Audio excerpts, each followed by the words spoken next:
Minister वज़ीर दिफा of Afghanistan मुल्ला याकूब मॉस्को गए हैं। वहाँ एक मुआहदा हुआ है फ़ज़ाई दिफाई निज़ाम फराहम करने का। इस खित्ते से मुतालिक सबसे बड़ी खबर ये सामने आ रही है कि रूस और अफगानिस्तान के दरमियान एक फ़ौजी मुआहदा हो चुका है। अफगानिस्तान ज़रूर चाहेगा कि उन्हें कोई इस किस्म के हथियार मिल जाएं या एंटी एयरक्राफ्ट बैटरीज मिल जाएं, कोई सैम मिल जाएं,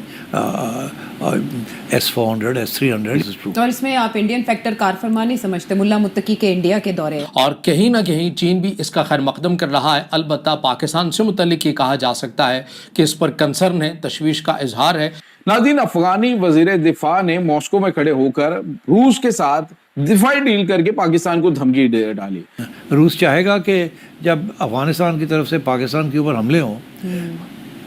तो क्या जब पाकिस्तान कार्रवाई करे तो क्या वो अफगानिस्तान को हथियार देंगे कि आप पाकिस्तान के खिलाफ डिफेंड करें अपने आप। सरगई शोइगु और अफगान हुकूमत के वजीर दिफा मुल्ला मोहम्मद याकूब मुजाहिद की मौजूदगी में ये मुआहदा आज तय पा चुका है। अचानक ये पाकिस्तान के दारुल हुकूमत पर हमले करने की धमकियां क्यों देना शुरू हो गए? नाज़रीन, एक बड़ा चैलेंज पाकिस्तान के लिए खड़ा हो चुका है। इसके साथ साथ नाज़रीन, इस मायदे से चीन जरूर खुश है, लेकिन पाकिस्तान के क्या तहफ़्फ़ुज़ात है ये भी कर रहे हैं ताकि ये माइनिंग और ये सप्लाई चेन और इसको मेंटेन किया जा सके।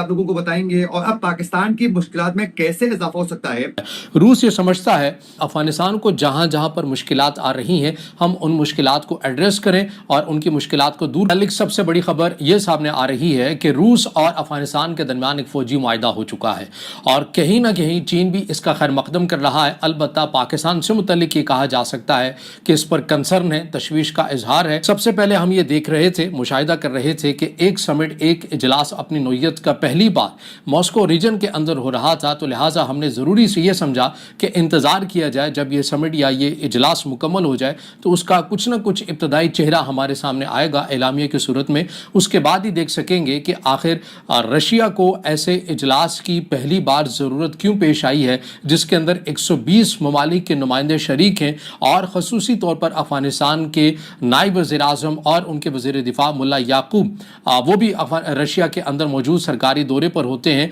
और फिर ये खबर निकल कर सामने आई कि रूस ने इसी समिट के दौरान, इसी इजलास के दौरान जो है वो अफगानिस्तान के साथ फ़ौजी इत्तेहाद कर लिया है। अब ये फ़ौजी इत्तेहाद किस नोयत का है, रशिया के अपने तज्ज़ियाकार इस हवाले से क्या कह रहे हैं,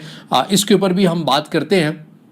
लेकिन इससे पहले ये ज़रूरी है कि रशिया को आखिर इस इजलास की, इस समिट की ज़रूरत क्यों पेश आई है, ये जानना और समझना बहुत ज़रूरी है। देखिए, रशिया की तरफ से ये पहला बैनुल-अक़वामी सलामती फ़ोरम, इंटरनेशनल सिक्योरिटी फ़ोरम है जो रूस की सलामती council, security council of the Russian federation की ज़ेर सदारत 26 से लेकर 29 मई तक मॉस्को रीजन के अंदर ये जो फ़ोरम है, इजलास है, ये जारी रहता है। और फ़ोरम का इनकाद live arena multi functional complex और पेट्रियट सेंट्रल पार्क में किया गया। और ये एक आला सतह बैनुल-अक़वामी प्लेटफॉर्म है जो आलमी और इलाकाई सलामती के मसाइल पर मुबाहिसे, ताउन और हिकमत अमलियों पर तवज्जो मरकूज़ करता है। इसके अंदर मुख्तलिफ ममालिक के, ख़ुद रशिया के थिंक टैंक्स यहाँ पर मौजूद थे, बड़े तज्ज़ियाकार यहाँ पर मौजूद थे जिन्होंने सेशन अटेंड भी किए, जिन्होंने ख़ुद भी यहाँ पर तज्ज़िया दिया और सूरत हाल को, ख़ित्ते की जो सूरत हाल है उसको डिस्कस किया। जैसा कि मैंने कहा कि पहले हमने इस नुक्ते को एड्रेस करना है कि रशिया को इस फ़ोरम की ज़रूरत क्यों पेश आई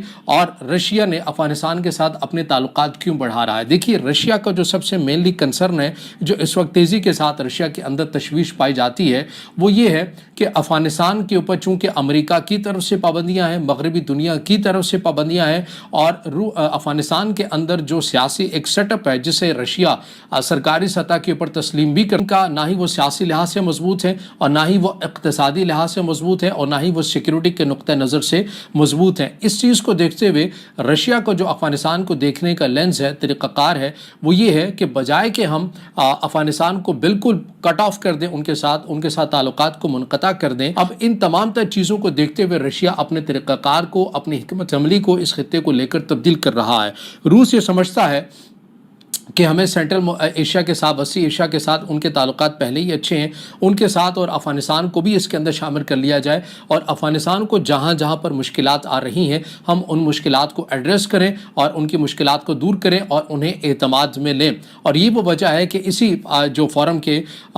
جو سربراہ تھے، یا آپ ان کے رشیا کے جو سیکورٹی کونسل تھے سرگئی شوگیو، ان کی طرف سے جو ملاقات ہوئی ہے افغانستان کے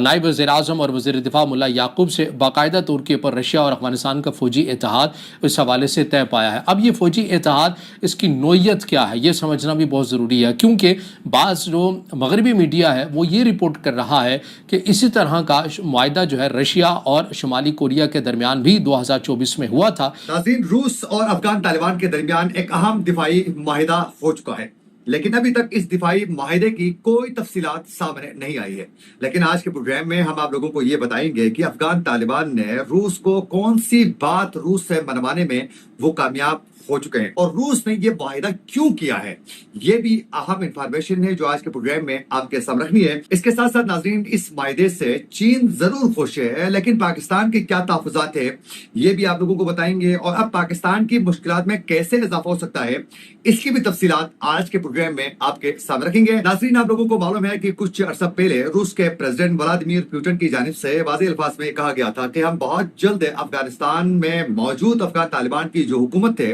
اسے ہم باقاعدہ تسلیم کریں گے، اور یوں آج روس کی جانب سے افغان طالبان کے ساتھ ایک اہم فضائی دفاعی نظام کا جو معاہدہ ہے وہ آج روس نے کرنے کے بعد افغان طالبان کی حکومت کو باقاعدہ آج تسلیم بھی کر لیا ہے۔ ناظرین، آج یہ معاہدہ روس کے دارالحکومت ماسکو میں روسی قومی سلامتی کے جو مشیر ہیں سرگئی شویگو اور افغان حکومت کے وزیر دفاع ملا محمد یعقوب مجاہد کی موجودگی میں یہ معاہدہ آج طے پا چکا ہے۔ یوں افغان طالبان کی حکومت کو روس نے عملی طور پر جو ہے تسلیم کر لیا ہے۔ ناظرین، یہ روس کی جانب سے اچانک افغان طالبان کی حکومت کو تسلیم کرنے کے حوالے سے پہلے وعدہ کیا جاتا ہے، پھر اس کے بعد ان کی حکومت کو